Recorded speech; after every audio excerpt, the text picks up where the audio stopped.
In 1992, while working on the Hollywood thriller Sliver, director Philip Noyce sought to infuse a sense of menace into his film.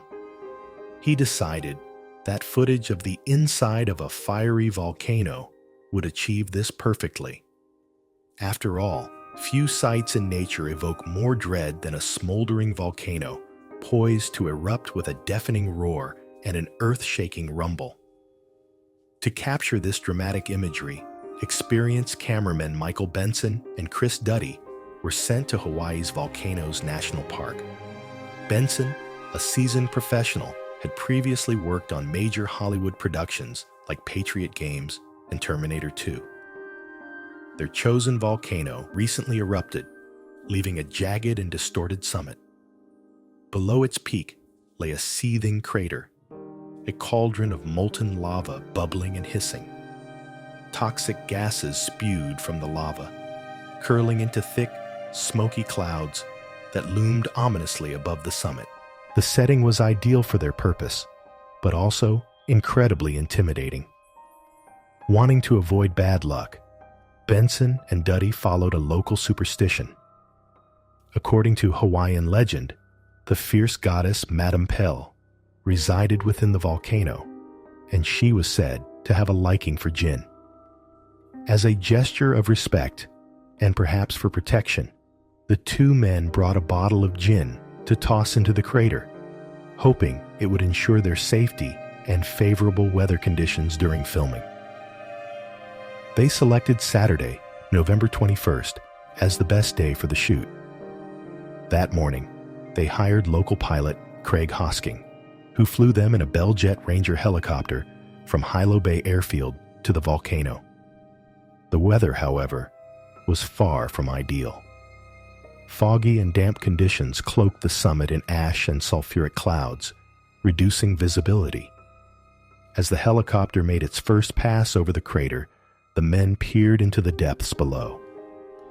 Even from the safety of the helicopter, they could feel the intense heat from the lava, and the volcanic fumes made them cough. At the center of the crater, Benson tossed the bottle of gin. They watched it disappear into the smoke and imagined the glass bottle being swallowed by the molten lava, the gin evaporating with a hiss of steam. When occasional gaps in the clouds allowed, they managed to film some footage. However, during a final pass before heading back, the helicopter's engine began to sputter. Power faltered, and the aircraft started to descend toward the volcanic crater. Benson and Duddy exchanged panicked glances with Hosking, who was struggling desperately to regain control and avoid crashing into the lava below. Despite his efforts, the helicopter continued to drop. The craft lurched toward the crater rim and then straight for a pool of glowing, molten lava. Fortunately, the engine hadn't failed completely, and Hosking was able to exert some control.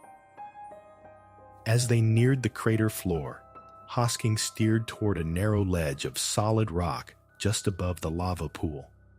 The helicopter pitched and bucked violently, throwing the men around in their seats. When the still spinning rotor blades hit the ground, they shattered immediately. The helicopter thudded onto the ledge and split in two. Miraculously, Benson, Duddy, and Hosking avoided being struck by the broken rotor blades. Dazed and bruised, they stumbled out of the wreckage, shaken but unharmed. Each man silently questioned how long they could endure this suffocating inferno. The prospects of immediate rescue were bleak. The helicopter's shattered cockpit contained a radio that refused to function. They weren't expected back at the airfield for at least an hour, meaning no one would be aware of their predicament anytime soon. It was clear they'd need to find their own way to safety. Through the swirling mist, the summit rim occasionally appeared, looming about 150 feet above them. Benson made a decision. Let's head for the top. It looks like our only chance of getting out of here. The climb proved far more treacherous than it first seemed. The rocky terrain they tried to ascend frequently crumbled into loose ash, forcing them to wade through knee-deep layers of hot black soot.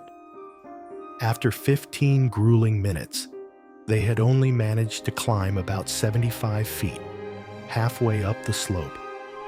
Here, the air was slightly clearer, but they could see the path ahead was getting even steeper, culminating in a precarious overhang that looked impossible to scale without proper gear. Hosking didn't believe they could make it. I have an idea. We need help, and the only way we're going to get it is by going back to the helicopter to fix the radio. It's too risky. Look at the helicopter. It's buried in those poisonous clouds. If you go back, you might pass out or worse. We don't have a choice. Stay here, and we suffocate. Go down there, and maybe we still suffocate. But at least down there, there's a chance I can get the radio working and call for help. His mind was made up. He wrapped his shirt around his face to filter the worst of the acrid fumes and began his descent back toward the wreckage. Benson and Duddy watched him disappear into the mist, certain they were safer staying put. They were wrong. Hosking reached the wreckage and began working on the damaged radio. He could only manage short bursts of work, frequently retreating to higher ground to gulp cleaner air. Slowly, painstakingly, he pieced the radio back together. He scavenged a battery from one of the cameraman's devices and wired it to the radio.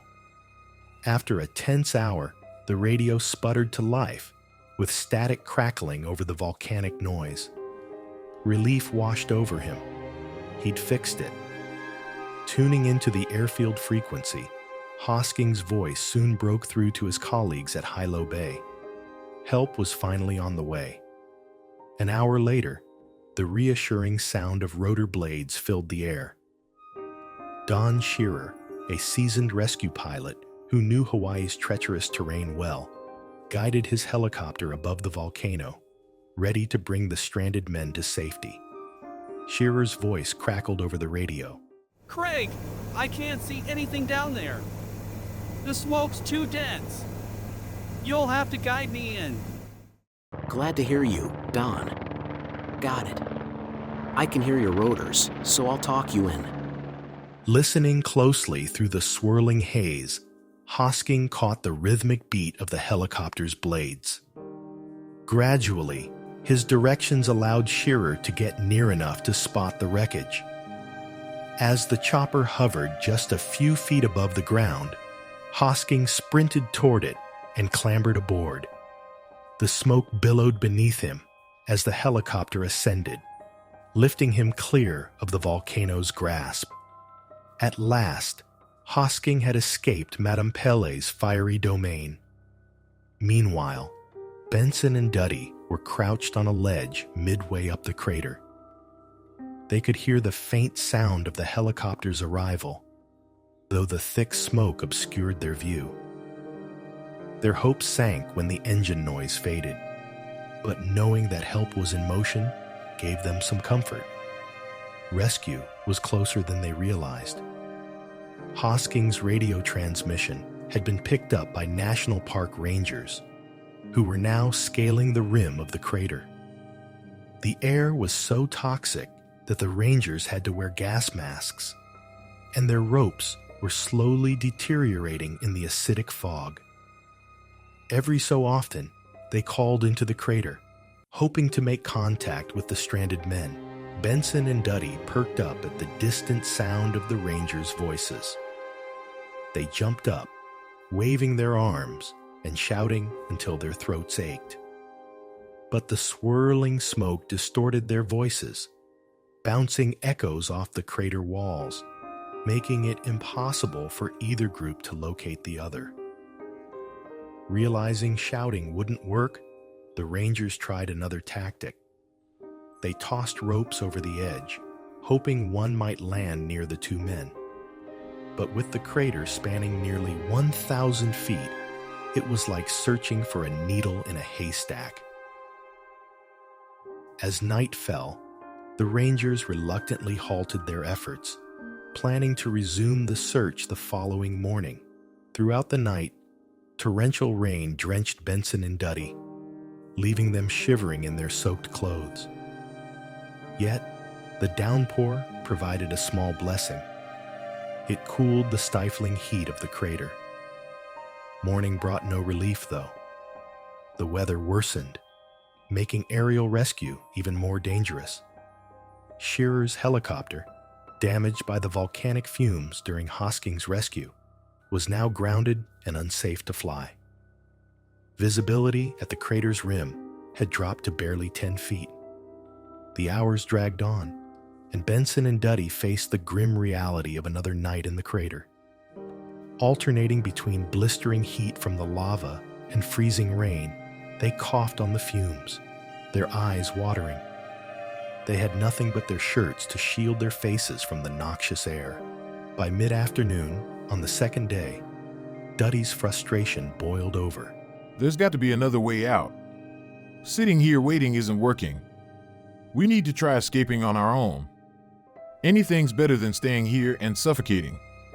Benson was unsure.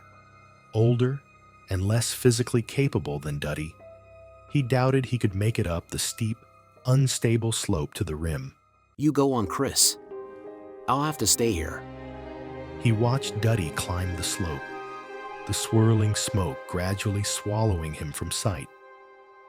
As the light faded within the crater, Benson braced himself for another night alone.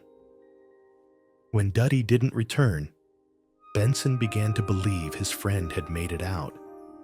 But then he saw a shadowy figure fall through the mist. A wave of despair, exhaustion, and guilt crashed over him. Why did I ever bring us to this horrible place? Weak from lack of food, sleep, and hope, Benson wondered how much longer he could hold on. In reality, Duddy had found a way out. After an arduous climb through loose rocks and thick soot, he finally reached a point where he could scramble to safety. He soon encountered the rangers who had been searching for them. Together, they shouted down into the crater, but the sound was swallowed by the vast, echoing chamber. As night descended, the rangers resorted to throwing down packets of food and water, hoping Benson would stumble across them. From his position, Benson saw one of the packets fall and mistakenly thought it was Duddy plunging to his death. Luck wasn't on Benson's side. He never found the supplies. Weaker by the minute, breathing grew more painful.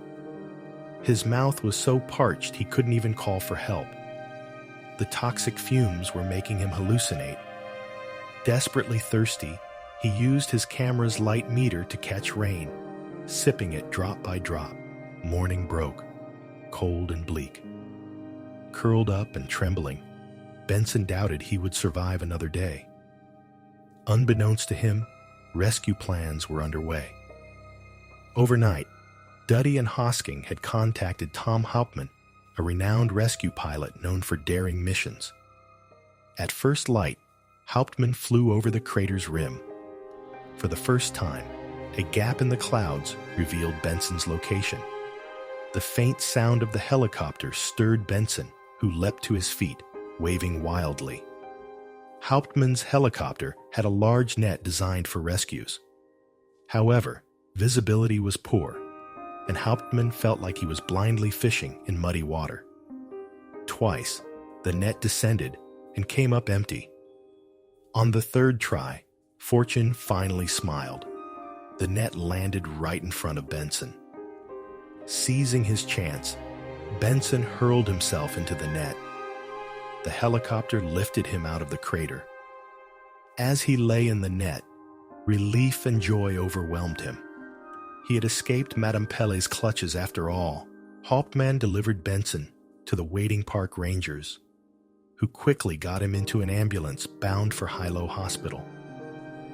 After more than 48 hours inhaling toxic volcanic gases, Benson's lungs were severely damaged. Thankfully, he made a full recovery. Compared to Benson, Duddy and Hosking escaped with only minor injuries. The Rangers, who saved Benson, believe he set a world record for the longest survival inside an active volcano. In the end, Sliver was completed without any footage of smoking volcanoes.